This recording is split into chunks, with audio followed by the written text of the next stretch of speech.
salmon steak and oyster sauce.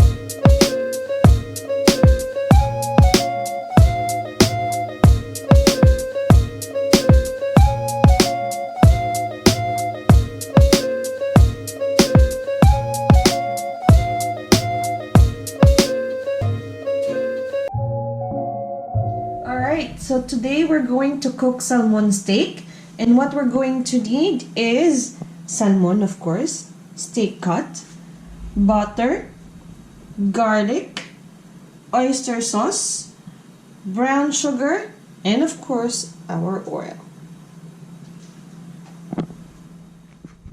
Alright, so first of course we need to make sure that our stove is on, and let's heat the pan.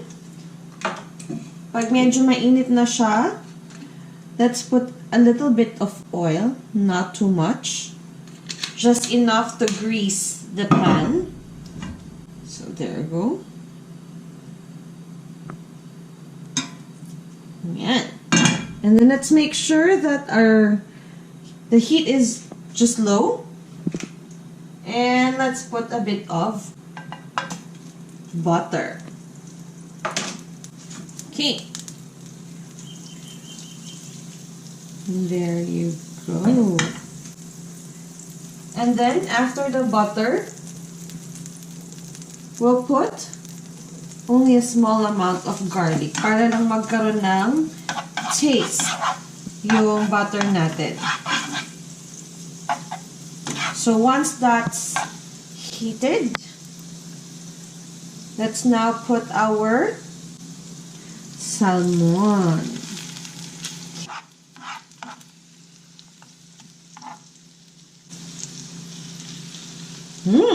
Bango ng garlic. Okay, so what we're going to do, we'll let this be cooked first, about 3 to 5 minutes. And then pag luto na siya, we'll have to set that aside. So hintayin natin muna natin siyang maluto.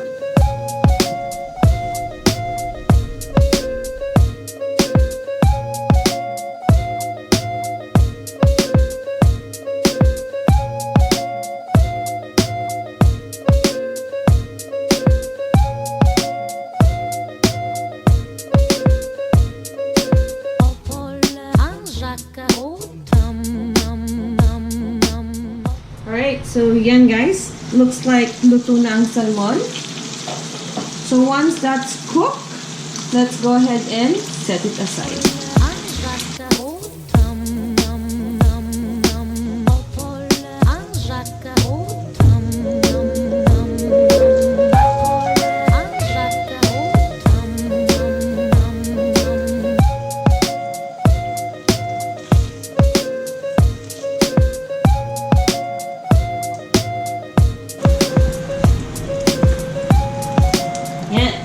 So with the same pan, we're going to make the sauce.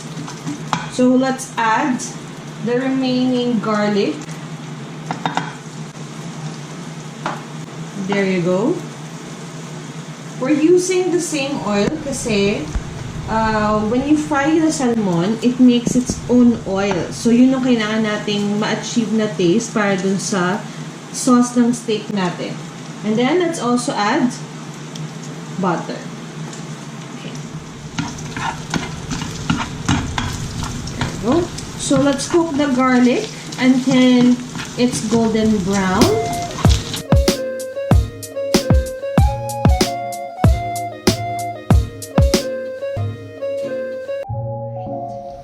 Alright. So mukhang luto ng ating garlic. So next, what we have to do, do not put the oyster sauce right away. Kasi pag yun ang nilagay mo, magtatalsikan to kasi because of the heat. So, let's put a bit of water muna.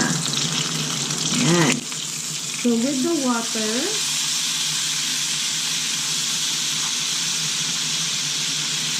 around 2 tablespoons.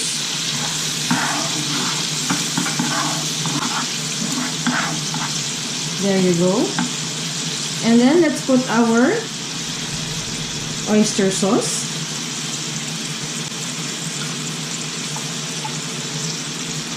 Yan. So this one around 3 tablespoons. And then let's also put our brown sugar. With brown sugar, it depends on how sweet you want your salmon steak sauce. So for me, I'll just put 1 tablespoon.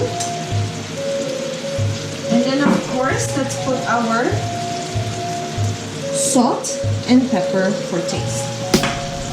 Okay. Some salt. And our pepper.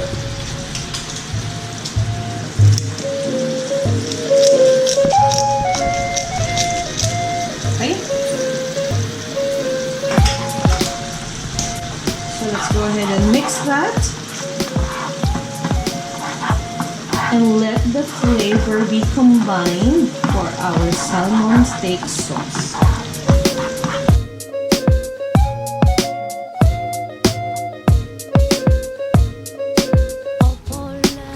Alright, so mukhang luto na ang ating sauce. So pagkatapos na maluto niyan, let's put the salmon back. That way it will absorb the taste of our sauce.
Here's our salmon steak in oyster sauce.